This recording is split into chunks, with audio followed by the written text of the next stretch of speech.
रूप में जानते हैं, मगर श्री प्रभुपाद इसको संस्थापक आचार्य बताते हैं कि कृष्ण और बलराम जी में कोई भी अंतर नहीं है। कृष्ण भी भगवान है, भी 6 ऐश्वर्य है। भगवान कृष्ण में 64 गुण है, बलराम जी के पास भी 64 गुण है। भगवान कृष्ण दोनों में 2 अंतर है। पहला अंतर है दोनों के रंग का, कम्प्लेक्शन का। बलराम जी का कम्प्लेक्शन फेयर है, मगर भगवान कृष्ण नवीन बादल की तरह गहरे नीले रंग यानी कि श्याम रंग के हैं। दूसरा अंतर है दोनों में कि कृष्ण हमारी सेवा को स्वीकार करने के लिए प्रकट होते हैं और बलराम जी सेवा देने के लिए प्रकट होते हैं। एक सेवक भगवान है और दूसरा सेव्य भगवान है।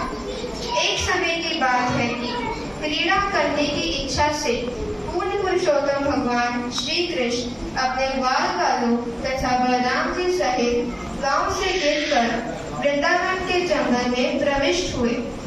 जब कृष्ण नाचते तो अन्य ग्वाल बाल गाकर मंजीरे बजाकर उनका साथ देने लगे।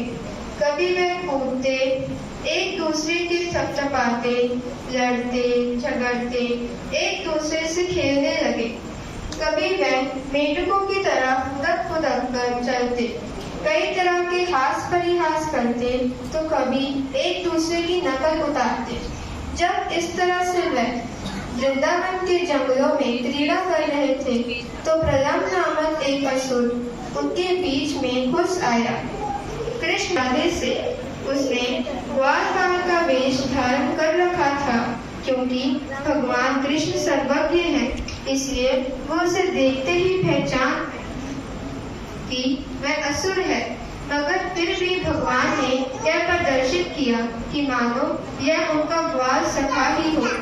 तब समस्त क्रीड़ाओं के ज्ञाता भगवान कृष्ण ने सब ग्वाल बालों को बुलाया और उन्होंने समस्त ग्वाल बालों को 2 टोलियों में बांट दिया। सब ग्वाल बालों ने कृष्ण बलराम को अपनी टोलियों के नायक चुन लिया। इन बालकों की तरह तरह के खेल खेले, जैसे पीठ पर चढ़ना, उठाना आदि। इस खेलों में जीतने वाले हार जाने वालों की पीठ पर चढ़ेंगे।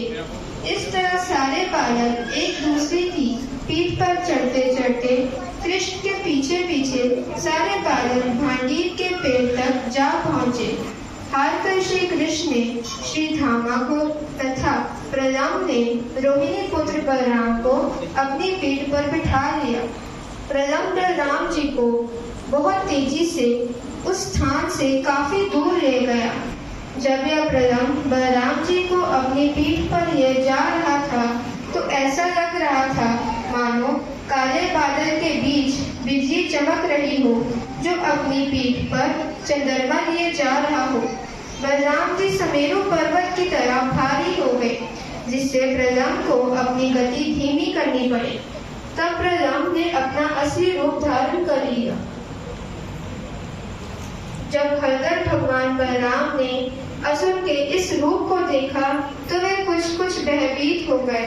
तब बलराम जी को पूरी स्थिति समझ में आ गई कि यह असुर मुझे मेरे साथियों से दूर ले जाने का प्रयास कर रहा है। तब बलराम जी ने असुर के सिर पर अपनी मुष्टिका से प्रहार किया।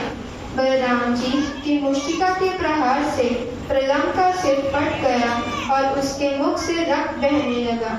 यह निष्प्राण होकर भीषण धमाके के साथ धरती पर गिर पड़ा। प्रलम्बासुर के मारे जाने पर देवता अत्यंत प्रसन्न हुए और उन्होंने बलराम जी पर पुष्पों की वर्षा की।